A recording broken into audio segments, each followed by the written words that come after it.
My name is Tanuja Sharma. I am your chemistry teacher and very welcome to CTS. Okay बच्चा, आज की class में जो हम शुरू करने वाले हैं वो है हमारा zero order reaction. Last class में हम रेट कांस्टेंट, रेट, ठीक है, और जितना भी हमारा बेसिक्स है वो हम लास्ट जितने भी हमारे लेक्चर्स हैं हम उनमें सीख चुके हैं, ठीक है। अब हम आज की क्लास में स्टार्ट क्या करने वाले हैं, जीरो ऑर्डर रिएक्शन। जीरो के बाद फर्स्ट आएगा, सेकंड आएगा, फिर आपके कुछ जो जैसे रिवर्सिबल इक्वेशंस हैं और पैरेलल इक्वेशंस हैं, ये सब का कंपटीशन के लिए इम्पोर्टेंट है, वो कंपटीशन में पढ़ाया जाएगा, वो आपके सीबीएसई में नहीं आते। तो अभी हम शुरू कर रहे हैं अपना zero order reaction. Zero order reaction बेटा, जीरो ऑर्डर रिएक्शन के अंदर सबसे पहले हम इसके एग्जांपल्स पढ़ेंगे, फिर डेरिवेशन करेंगे इसका कि कौन कौन से फॉर्मूलाज हैं जो हमारे न्यूमेरिकल्स में यूज होंगे, और लास्ट में हम इसके न्यूमेरिकल करेंगे, ठीक है। हर एक टाइप का एक न्यूमेरिकल इसमें मैं आपको करा दूंगी, ठीक है। चलो स्टार्ट कर रहे हैं। सबसे पहले आता है जीरो ऑर्डर रिएक्शन। देखो बेटा, जीरो ऑर्डर रिएक्शन का बेस्ट एग्जाम्पल जो अगर मैं आपको बताऊं तो वह है कि जब आपका हाइड्रोजन क्लोरीन से रिएक्ट करता है फोटोकेमिकली, ठीक है, लिख देती हूँ मैं, फोटोकेमिकल एग्जाम्पल की बात हो रही थी।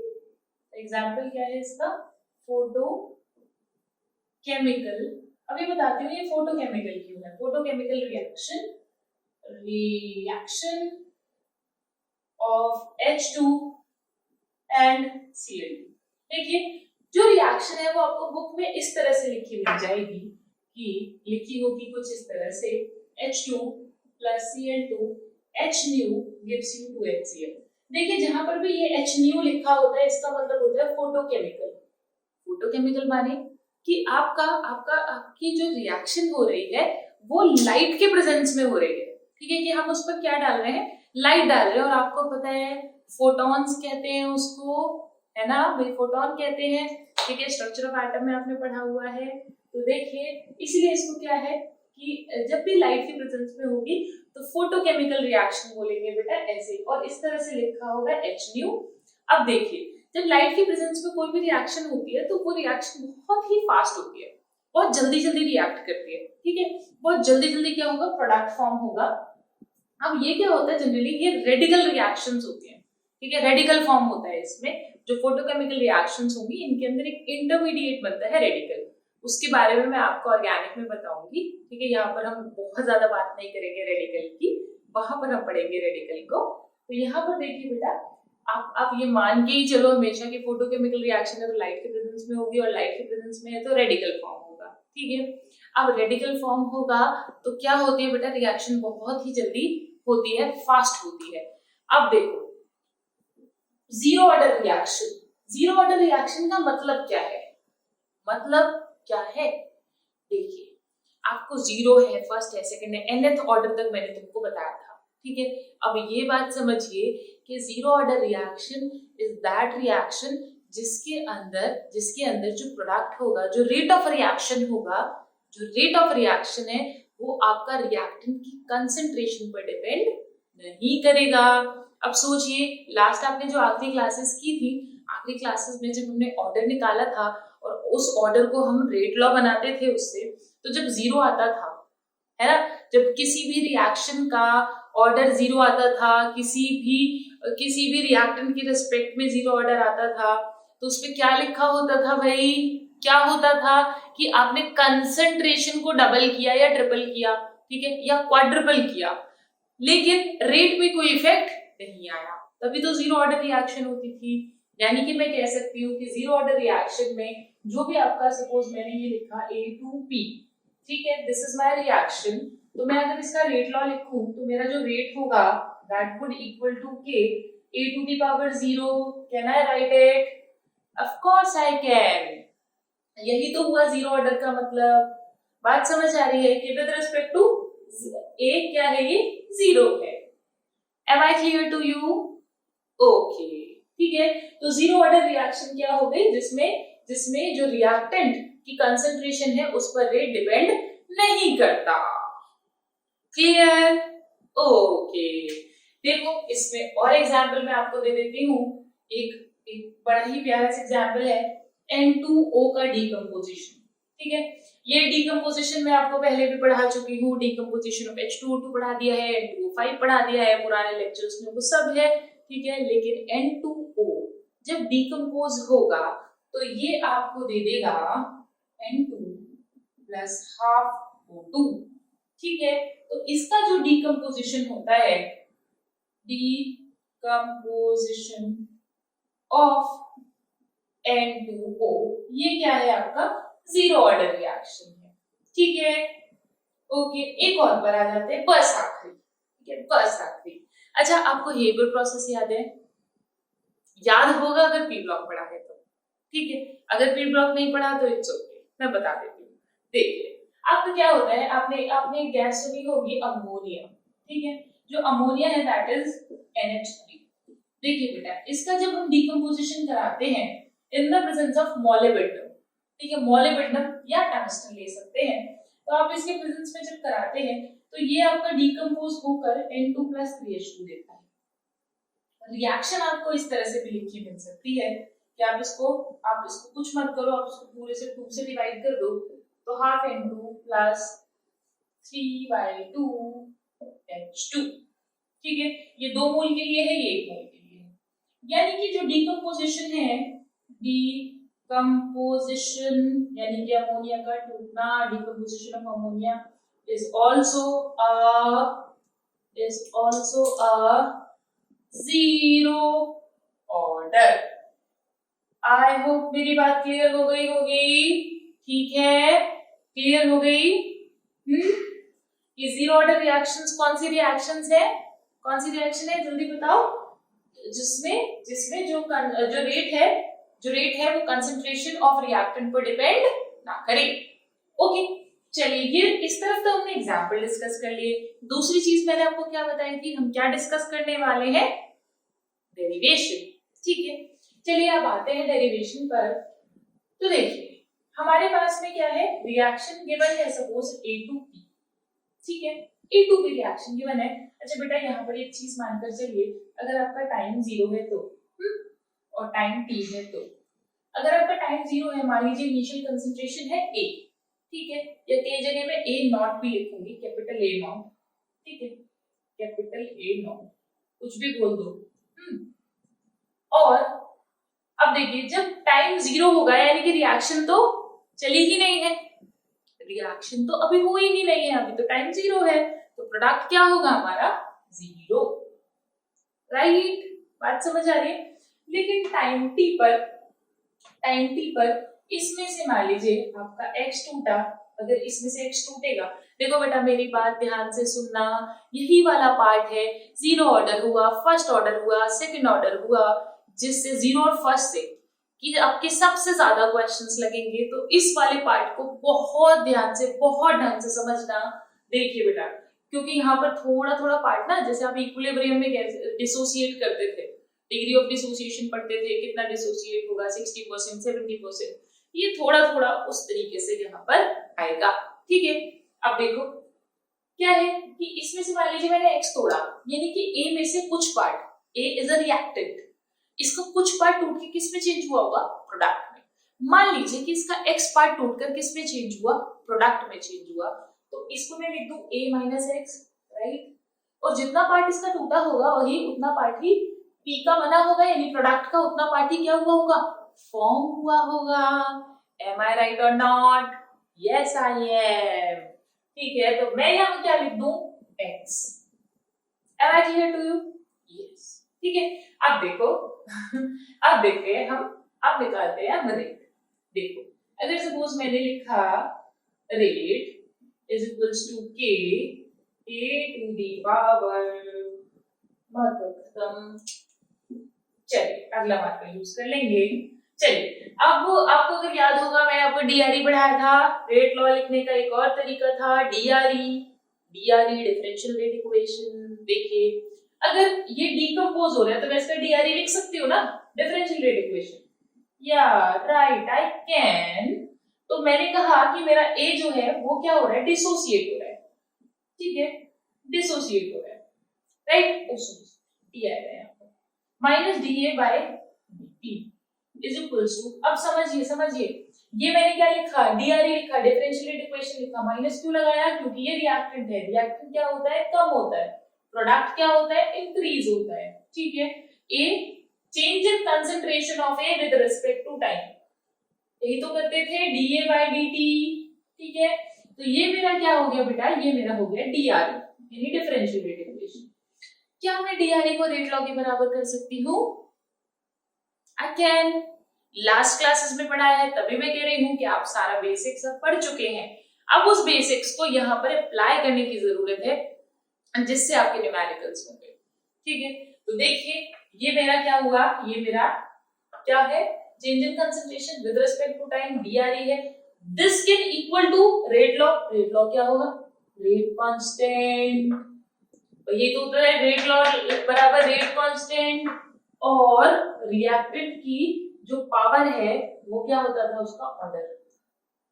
M I right? Yes I am. देखो तो क्या हो गया, यहाँ पर जीरो हो गया। अब यहाँ पर अगर जीरो हो गया, बहुत सिंपल है, बहुत सिंपल है, बस यही बात आपको समझनी थी। इसके आगे तो बहुत सिंपल सा मैथ लगता है। नीट वाले बच्चों बेटा ध्यान से समझना, जो नीट वाले हैं, जे वाले तो कर ही लेंगे, जो नीट वाले बच्चे हैं वो ध्यान से समझे। यहाँ पर मैं थोड़ा सा मैथ लगाऊंगी, वो आपको ध्यान से समझना है, ठीक है। अब देखो क्या होगा कि अगर यहाँ पर ए टू दी पावर 0 लिखा है, अगर मैं इसको इधर ले जाऊं तो क्या कोई परेशानी?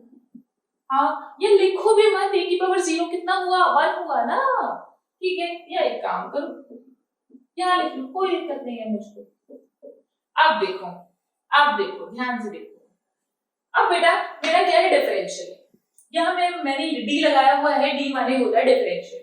इसको अगर मैं नहीं भी लिखूंगी तो मुझे कोई फर्क नहीं पड़ता, ठीक है। आपको लिखना है आप लिख लीजिए, ठीक है। अच्छा बेटा अब यहाँ पर मैं थोड़ा सा मैथ आपको सिखा दूं, थोड़ा सा सिखा देते हैं। देखिए बेटा जब भी इंटीग्रेशन करते हैं, जब ये आपका डिफरेंशियल होता है तो डिफरेंशियल को हटाने के लिए हमें इंटीग्रेशन करना पड़ता है, ठीक है।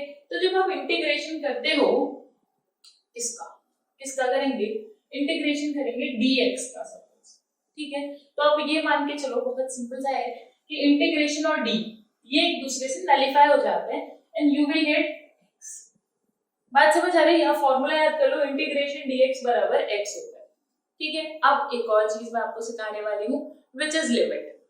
बेटा जो इंटीग्रेशन होता है वो लिमिट्स के अंदर होता है, ठीक है। एक होती है अपर लिमिट, एक होती है लोअर लिमिट। लोअर लिमिट क्या है कि लोअर से आप कहां तक जा रहे हैं, अपर तक जा रहे हैं। Lower is minimum, upper is maximum, ठीक है। तो सपोज आपकी जो लोअर लिमिट होगी वो क्या होगी, जो भी इनिशियल है, तो x मान लीजिए यहाँ पर मेरा a है, a का ही ले लो आप, यहाँ पर आ गया a, तो ये मेरा हो गया लोअर लिमिट, यानी इसकी इनिशियल कंसंट्रेशन हो गई लोअर लिमिट, और इसकी जो फाइनल कंसंट्रेशन है वो हो गई मेरी अपर लिमिट, ठीक है। तो जो भी यहाँ पर मेरा डिफरेंशिएशन के बाद में आया उसको मैं यहाँ पर लिखूंगी ऐसे a नॉट और अप टू a, ठीक है। अब ये क्या काम करेगा बेटा, जब भी आपकी लिमिट लग जाती है इस तरह से, जब भी आपकी लिमिट लग जाती है तो आपका जो फाइनल इक्वेशन, जो फाइनल आंसर आएगा, मतलब इसमें जो फाइनल आएगा वो आपको करना होता है upper limit minus lower limit. तो अपर लिमिट कितनी है, देखो upper limit is 80 minus a not. Am I here to you? हाँ, इतना मैथ समझ में आया? बड़ा सिंपल सा था बेटा, बहुत सिंपल सा था। ये मैंने आपको बता दिया रफ में, ठीक है। ये मैंने आपको रफ में यहाँ तक समझा दिया। अब आगे आते हैं, देखो अब जब मैं इसका लिमिट में इंटीग्रेशन करूंगी बेटा, तो integration of dA integration of dt, तो अब देखिए क्योंकि ये कंसंट्रेशन है तो इसका जो लिमिट्स होंगी वो कंसंट्रेशन ही होंगी, तो कंसंट्रेशन हो गया मेरा a नॉट टू a2। अब समझिए क्योंकि टाइम है तो टाइम क्या होगा, देखो टाइम क्या होगा, इनिशियली t इक्वल टू 0 से t equal to time t तक। बात समझ आई? गुड, ठीक है। चलो अब आगे बढ़ते हैं बेटा। अब माइनस भी था यहाँ पर, तो यहाँ मैंने माइनस को लगा रहने दिया और माइनस को लगा रहने के बाद में मुझे पता है मुझे क्या करना है, upper limit minus lower limit. तो मेरी जो वैल्यू आ जाएगी वो क्या आएगी बेटा, AT minus A0 equal to K T minus 0। तो T माइनस 0 तो बराबर KT हो गया। अब देखिए जब माइनस अंदर जाएगा तो माइनस अंदर जाने पर T नेगेटिव हो जाएगा, A0 पॉजिटिव, तो आप लिख सकते हैं A0 minus AT equal to KT। बताइए लिख सकते हैं ना? गुड। अब आप क्या करें, अब आप क्योंकि ये मेरा देखो ये मेरी थी इनिशियल कंसंट्रेशन, ये है मेरी फाइनल कंसंट्रेशन, ठीक है। तो वो क्या है, इनिशियल में से मेरा फाइनल कंसंट्रेशन को घटा दो तो आपका क्या आ जाता है, आपका आ जाता है KT। अब बताइए जरा, अगर मैं इसको इधर ले जाऊं, यानी कि मैं ले जाऊं AT बराबर A0 और मैंने KT को मैं इस तरफ ले आई, बताइए क्लियर हो रही है बात? ये मेरा क्या आ गया, ये मेरा लास्ट फॉर्मूला आ गया जो मुझे सवालों पर अप्लाई करना है। ये मेरी है फाइनल कंसंट्रेशन, ये मेरी इनिशियल कंसंट्रेशन है, और ये मेरा क्या है बेटा, KT। अब समझिए बेटा, समझिए, बहुत ध्यान से समझिए। ये वो कंसंट्रेशन है, फाइनल कंसंट्रेशन जो बची हुई कंसंट्रेशन है। ये मेरी इनिशियल कंसंट्रेशन और ये मेरी बनी कंसंट्रेशन है कि मेरा बना कितना। अब सोचो, बहुत ध्यान से समझना, यही पॉइंट समझने का है, सबसे ज्यादा इंपॉर्टेंट यही पॉइंट है। देखो बेटा, ये इनिशियल, और इनिशियल में से आपने घटा दिया कि कितना बना, ये हो गया मेरा कितना बना, ठीक है। और ये था मेरा इनिशियल, तो मेरा ये क्या निकला, कितना बचा।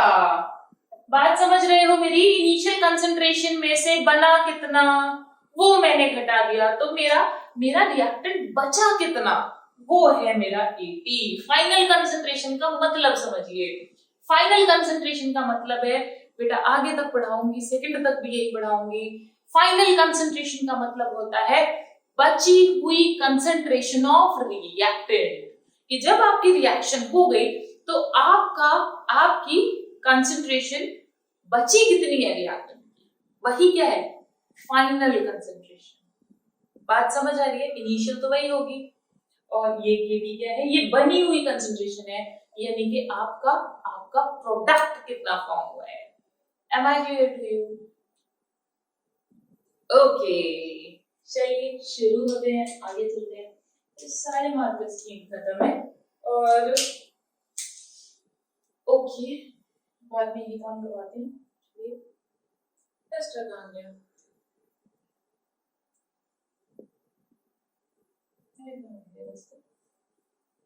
इससे साफ कर देते हैं। ये डस्टर है पर मुझे पसंद नहीं आता।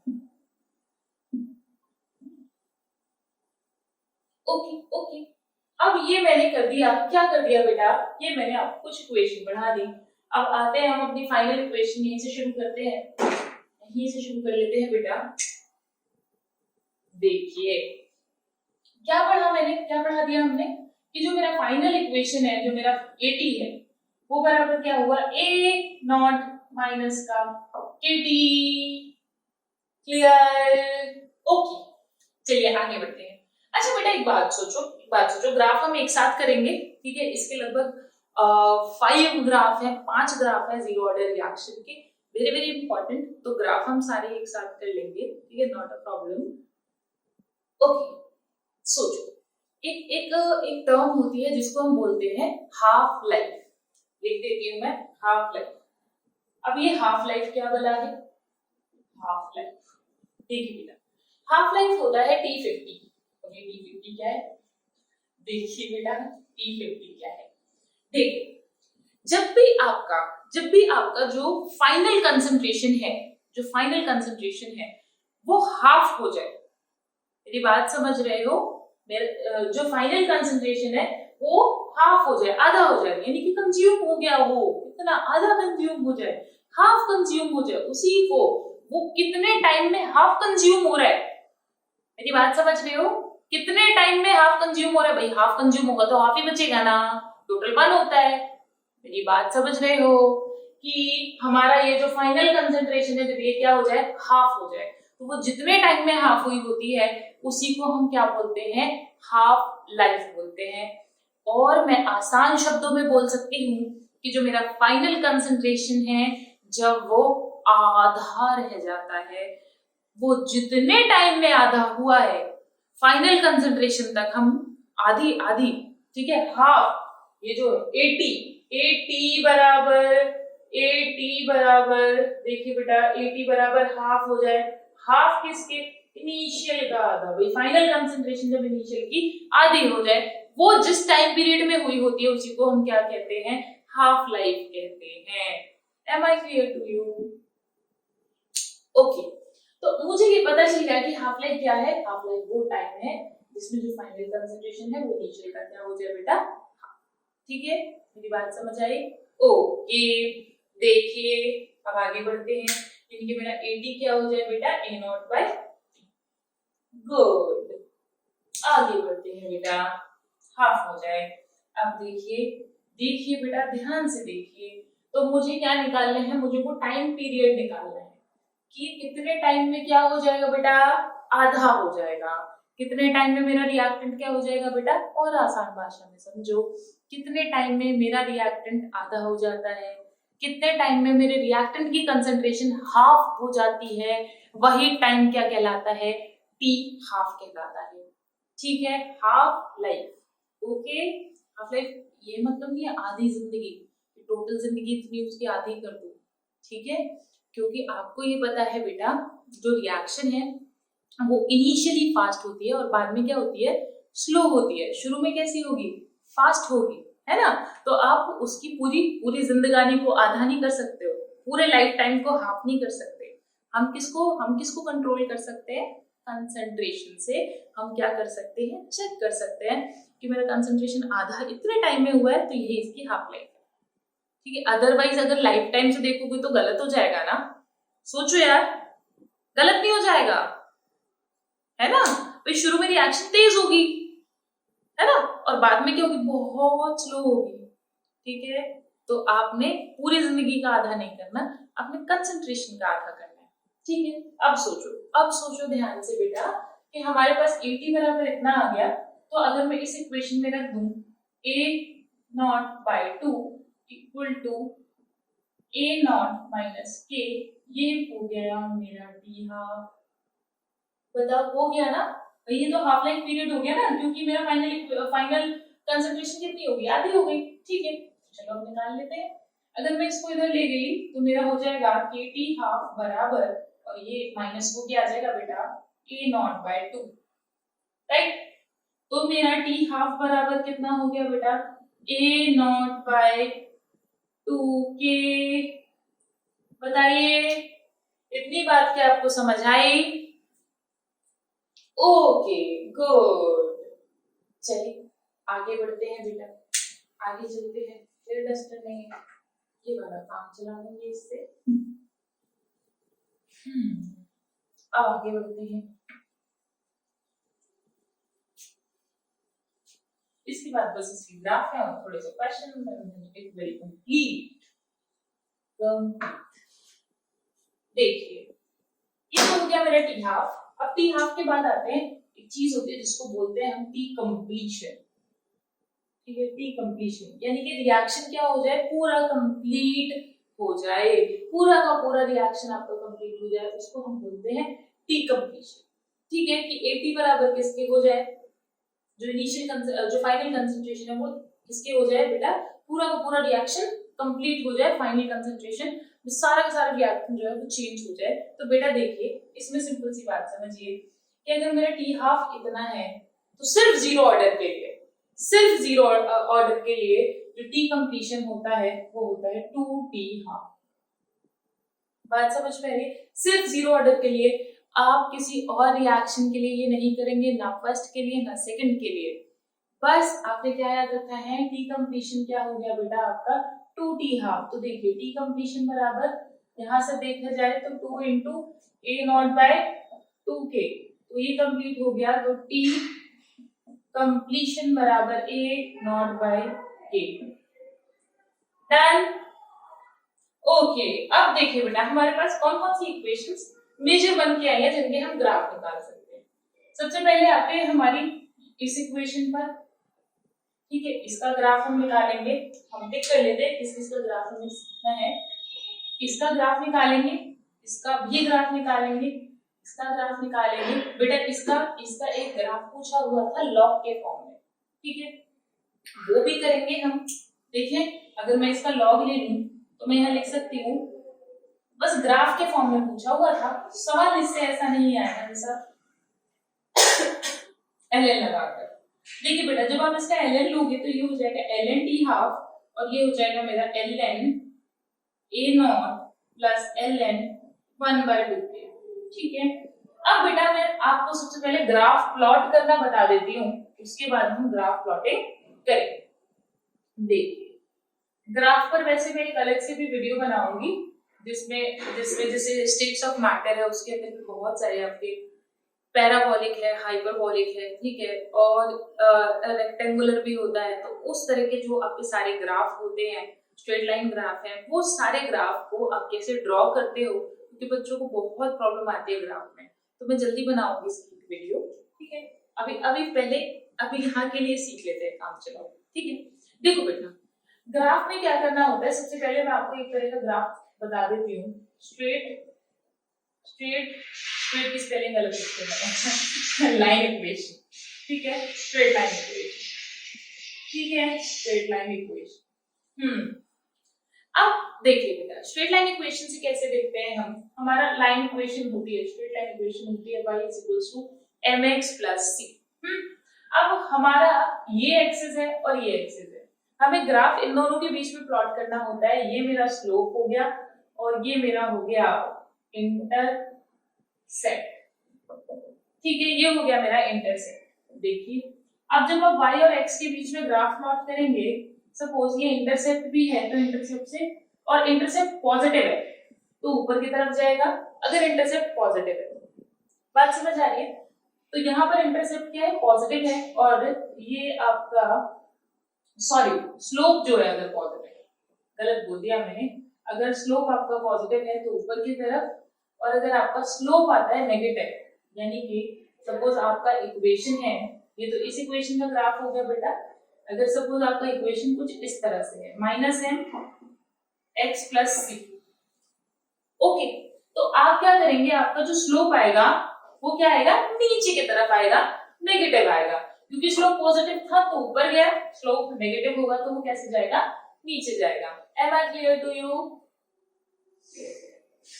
एम आई ओके, ठीक है। तो ये हो गया हमारा पॉजिटिव स्लोप और ये हो गया मेरा नेगेटिव स्लोप।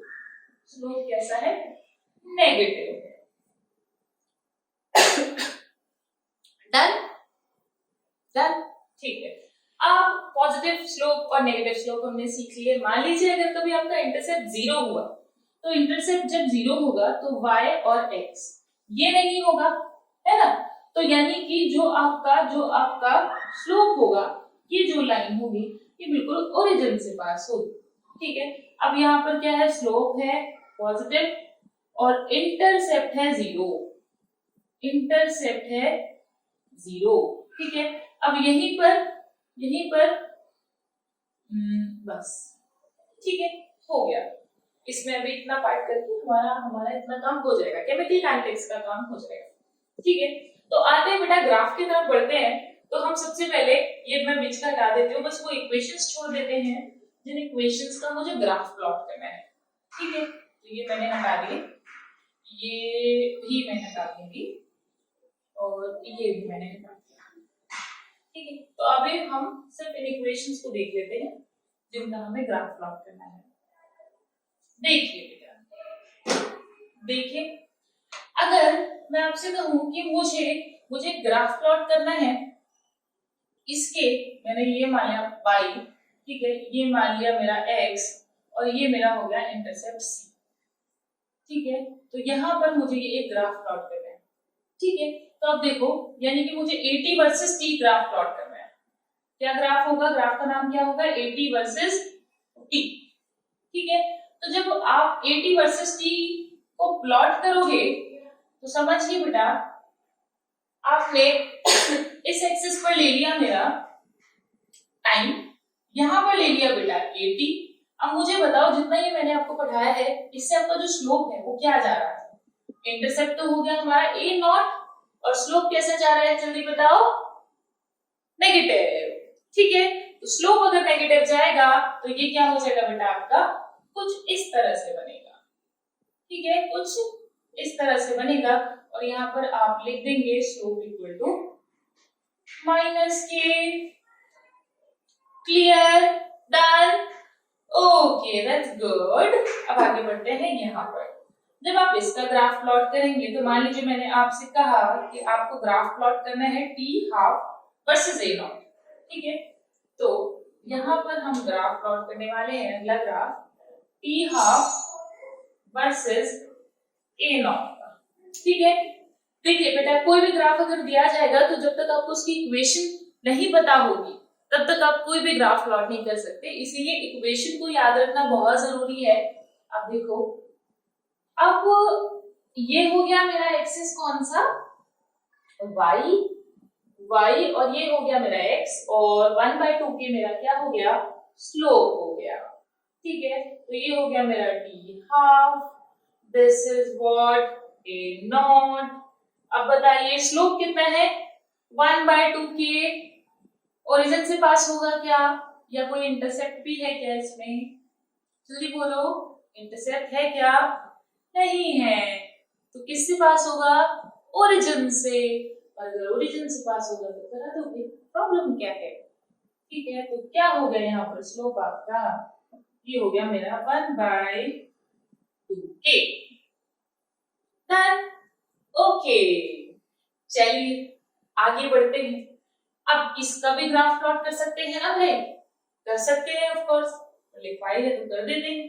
ठीक है, इसका भी हम ग्राफ प्लॉट कर लेते हैं। तो आपसे ग्राफ पूछा हुआ था ln t half versus ln a not. ठीक है, ln a नॉट इसका ग्राफ पूछा हुआ था। तो ये मेरा हो गया y, ये हो गया मेरा x, और ये हो गया मेरा ये हो गया मेरा c, और ये हो गया मेरा एक मिनट किसका ग्राफ पूछ रखा था इसमें? mx, ये ले लेते हैं प्लस c। ठीक है, ln, यहां ले लो बेटा, इसको ले लो, ये y। मुझे याद नहीं आ रहा है किसका ग्राफ पूछा हुआ था एक्चुअली। ठीक है, तो आप एक काम करिए, आप इसको ले लीजिए, ये वाला ले लीजिए mx प्लस c, ये आपका हो गया इंटरसेप्ट। ठीक है, और ln a नॉट के रेस्पेक्ट में ये आ गया। ठीक है, और जो आपका स्लोप होगा, देखिए ये तो आपका इंटरसेप्ट हो गया। ठीक है, और इंटरसेप्ट भी क्या है बेटा? पॉजिटिव है। पॉजिटिव है तो ऊपर की तरफ जाएगा, और स्लोप भी क्या है बेटा? पॉजिटिव है, तो ये आपका आ जाएगा। ठीक है, ये बेटा आपका आ जाएगा। यहाँ पर देखिए, यहाँ पर अगर 1 है, ऑफ कोर्स इसी के बारे में पूछा हुआ होगा। देखो, अगर आपका यहाँ पर 1 जा रहा है, यानी स्लोप 1 जा रहा है, तो आप ये कह सकते हो स्लोप जो m बराबर होता है tan थीटा होता है ना? m बराबर किसके होता है? tan थीटा के। तो एंगल अगर पूछ लिया तो बताओ जल्दी क्या होगा? 45, है ना? ठीक है, डन। चलिए, तो मेरा ये वाला प्लॉट हो गया। तो मैंने कितने प्लॉट करा दिए अभी तक आपको? मैंने आपको करा दिए 1 2 3 प्लॉट्स मैंने अभी आपको करा दिए। ओके, चलिए और आगे बढ़ते हैं। अब नेक्स्ट जो प्लॉट हम देखने वाले हैं वहां को हटा देते हैं। नेक्स्ट हम जो प्लॉट देखने वाले हैं वो है रेट वर्सेस कंसंट्रेशन। खुद बनाकर देखो, रेट वर्सेस कंसंट्रेशन, कि रेट और कंसंट्रेशन का ग्राफ कैसा होना चाहिए। देखो भाई देखो, रेट वर्सेस कंसंट्रेशन, यानी ए नॉट ले लो सपोज। ठीक है, इनिशियल कंसंट्रेशन, यहां मैंने लिखा रेट और यहां मैंने लिखा कंसंट्रेशन ए नॉट। जल्दी बताइए, क्या जीरो ऑर्डर में कंसंट्रेशन का कोई इफेक्ट पड़ना चाहिए क्या? बोलिए जल्दी बताइए। हाँ, फिर वो जीरो ऑर्डर ही किस काम का अगर कंसंट्रेशन का इफेक्ट पड़ गया तो? ठीक है, तो यानी कि कंसंट्रेशन का रेट पर जब कोई भी इफेक्ट ना पड़े तो वो जीरो ऑर्डर है, और अगर कोई भी इफेक्ट नहीं पड़ेगा तो जल्दी बताओ लाइन स्ट्रेट हम क्यों ना बनाए। बात समझ आ गई? ठीक है, लाइन स्ट्रेट ही बनेगी भाई, कोई इफेक्ट ही नहीं हो रहा, रेट जा रहा है अपना सीधा सीधा। देखो देखो इसको बढ़ाओ, कंसंट्रेशन चाहे यहाँ हो चाहे यहाँ हो चाहे यहाँ हो, रेट अपना अपने स्पीड से बढ़ रहा है। बात समझ आ रही है? कंसंट्रेशन का रेट पर कोई भी इफेक्ट नहीं है। क्लियर? ओके, तो बेटा ये मैंने आपको सारे के सारे ग्राफ करा दिए, ये भी ग्राफ करा दिया। ओके, तो हमने इस तरह से सारे के सारे ग्राफ हमने अपने कंप्लीट कर लिए हैं। अब बढ़ते हैं अपने नेक्स्ट क्या, नेक्स्ट टॉपिक नहीं, अब क्वेश्चंस की तरफ बढ़ते हैं बेटा। ये जो हमने सीखा, इसमें हमने सीखा कि देखो जीरो ऑर्डर के एग्जांपल सीखे, फिर हमने डेरिवेशन किया, डेरिवेशन करने में हमने क्या सीखा, मेन दो फॉर्मूला सीखे हैं, क्या कि हमारा जो फाइनल कंसंट्रेशन होगी, यानी जो फाइनल बची हुई कंसंट्रेशन होगी, यानी कि AT वो किसके बराबर होगी, A नॉट, यानी इनिशियल कंसंट्रेशन। ठीक है, इनिशियल कितनी है माइनस बना कितना, बचा इक्वल टू इनिशियल कितनी माइनस बना कितना। बात समझ आ रही है? क्लियर? अच्छा बेटा इसमें एक और ग्राफ रह गया है, एक और ग्राफ रह गया है, उसको ध्यान से समझो। बेटा ये जो बना हुआ है AT बराबर A नॉट माइनस KT, अब वो कितना लिख लिया होगा, तो इसको हटा देती हूँ।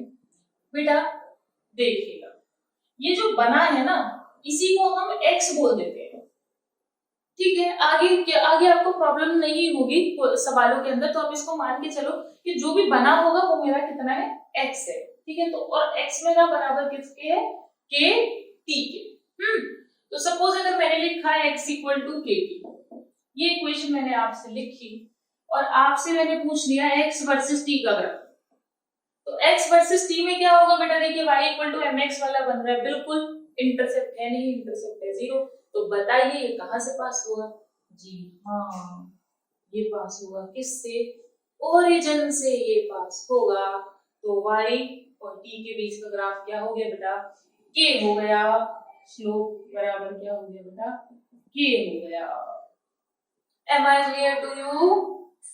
जल्दी बताओ। Okay, I think I M.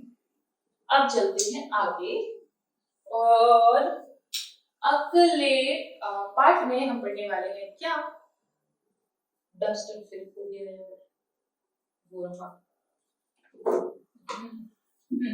अगले पार्ट में हम करने वाले हैं क्या, क्वेश्चंस। ठीक है, चलिए फर्स्ट क्वेश्चन लिखिए, मैं इसको फटाफट हटा दूं, मैं ही लिख देती हूँ बोर्ड पर, पता नहीं तुम तो नोट्स बनाने की भी जहमत उठा रहे हो या नहीं। उठा रहे हो बेटा, नोट्स बनाते चलना, अपनी कॉपी में लिखते चलना जो भी यहाँ पढ़ाया जाता है, otherwise it's a waste of time. गाना याद आ गया मुझे, छोड़ो गाना नहीं गाते, पढ़ाई कर लेते हैं। देखो सबसे पहले टाइप का सवाल, अगर मान लीजिए मैंने लिखा इनिशियल कंसंट्रेशन है मेरा A नॉट, मुझे गिवन है T हाफ, और मुझे गिवन है रेट ऑफ रिएक्शन। ठीक है, देखिए अगर मान लो इनिशियल कंसंट्रेशन है 1 मोलर, ये है 2 मोलर, यहाँ लिखा है 5 मिनट, ये मुझसे वो पूछ रहा है, और रेट है मेरा 0.1, यहाँ पर भी है 0.1। जल्दी बताओ, जल्दी सोचो कि इस सवाल का जवाब क्या होगा। लाइन सीधी आई है, जल्दी बोलो, फिर लिखने में लिख देती हूँ अगला सवाल। तुम इतने करो, मैं लिखती हूँ। For a zero order reaction, initial concentration is 10 molar, and the rate constant is find out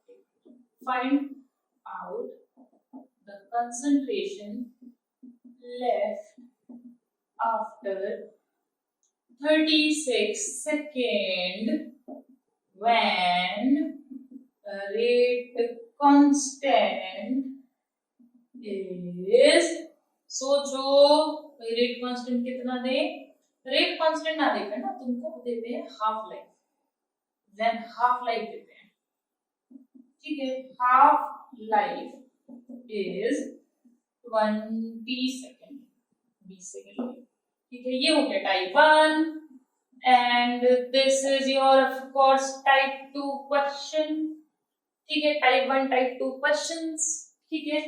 देखिए बेटा लाइन सीधी नहीं है, चलो छोड़ो, हाँ सवाल तो तुमने कर लिया होगा ना, मेरी लाइंस मत देखो यहाँ पे सीधी है कि टेढ़ी है, सवाल बताओ चलिए, कर लिया ना, हाँ उम्मीद थी मुझे तुमसे कर लोगे।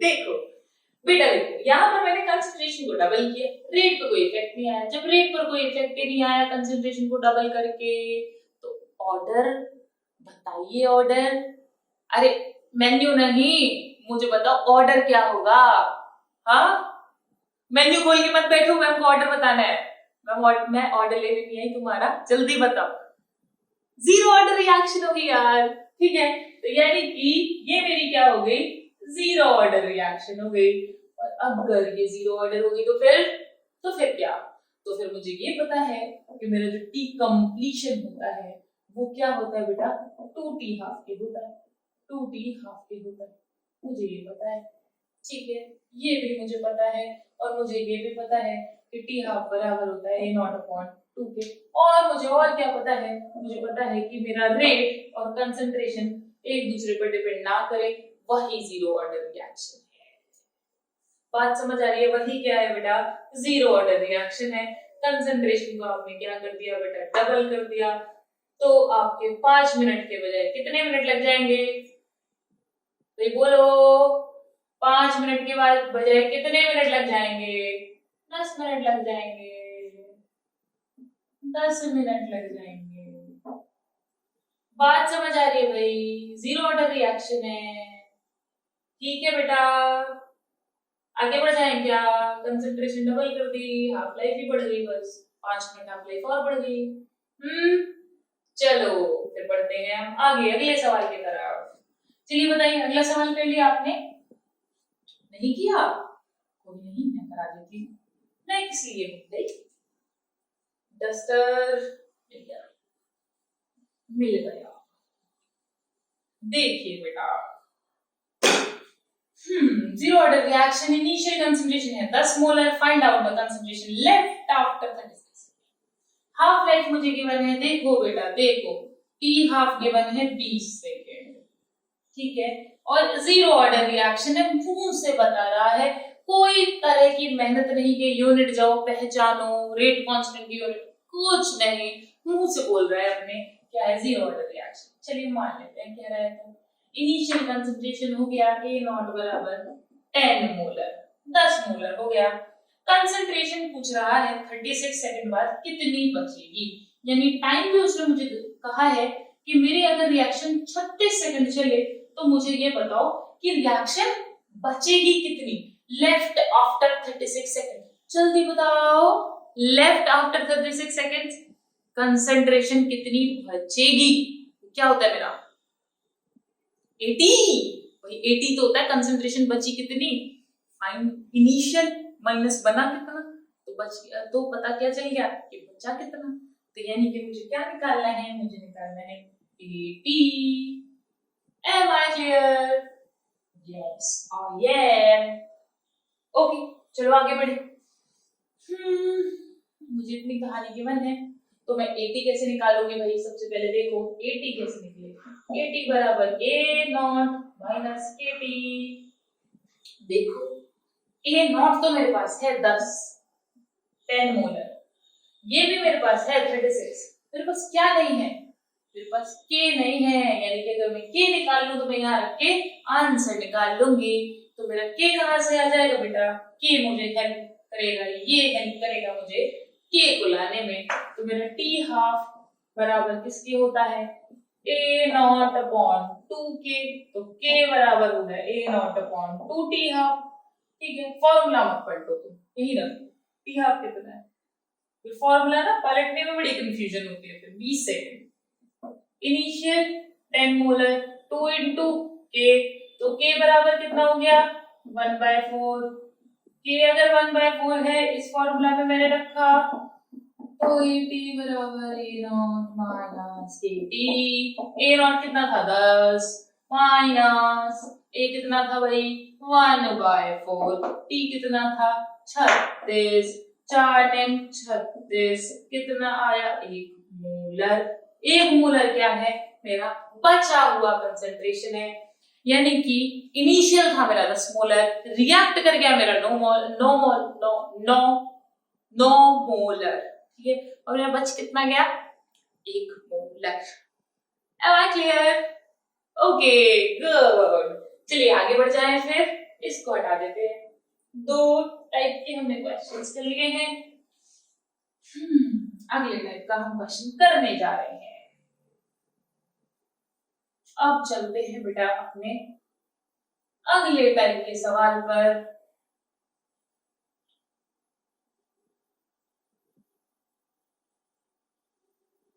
अगले टाइप के सवाल पर ये अगला सवाल देखें।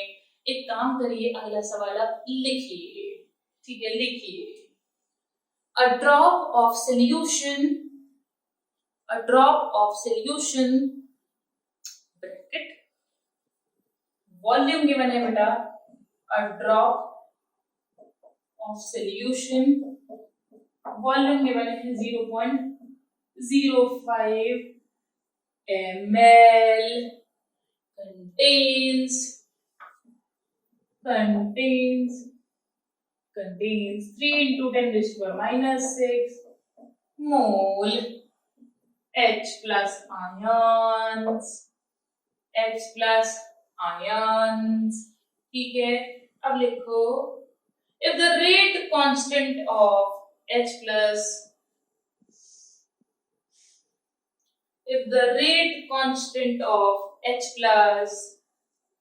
is 1 into मैं सीधा सीधा लिख देती हूँ, the rate constant of H plus is 1 into 10⁻7 मोल पर लीटर पर सेकंड इनवर्स, ठीक है।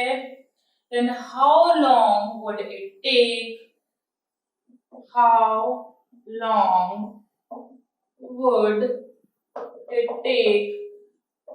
for H plus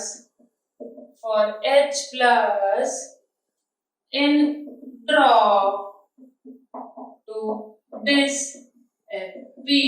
सवाल देखने में बड़ा लग सकता है, पर बहुत आसान है, बहुत सिंपल सा क्वेश्चन है। देखिए बेटा, अ ड्रॉप ऑफ सॉल्यूशन, मुझे वॉल्यूम गिवन है, मुझे यहाँ पर क्या गिवन है, मोल गिवन है, मुझे गिवन है रेट कांस्टेंट, और मुझसे ये थोड़ा अजीब तरीके से क्वेश्चन पूछ रहा है, ठीक है।